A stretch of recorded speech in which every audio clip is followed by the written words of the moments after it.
So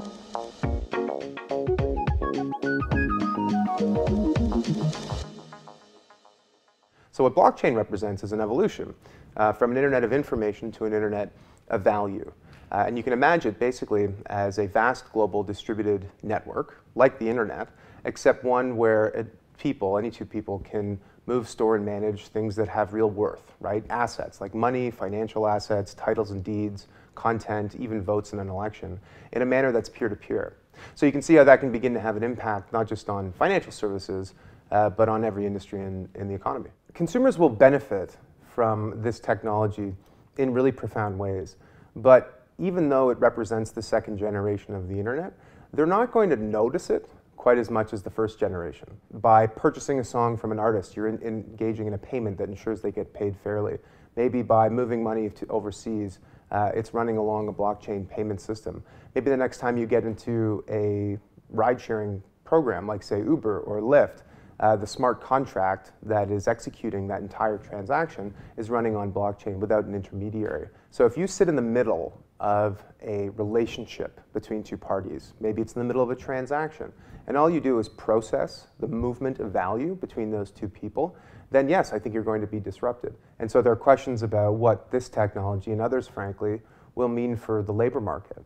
And what's different about this new wave of technologies is that previous technologies cut away at the fringes of industries, low skill, low margin, low cost labor.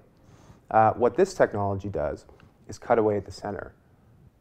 Lawyers, accountants, bankers, middle class jobs throughout the economy. And we're going to have to deal with that.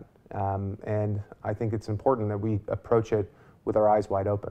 Well, there are a few things that could go wrong with the blockchain revolution.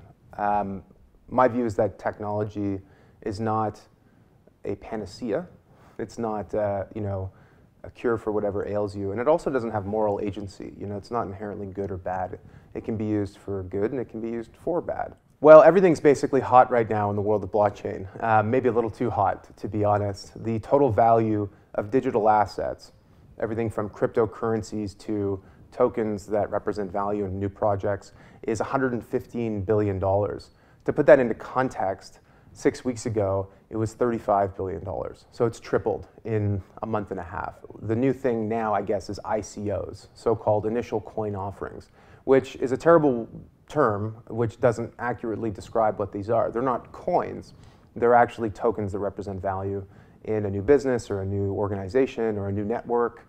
And they're raising substantial amounts of money and receiving very healthy valuations. Just yesterday, there was a group that raised $150 million in one of these in a matter of hours.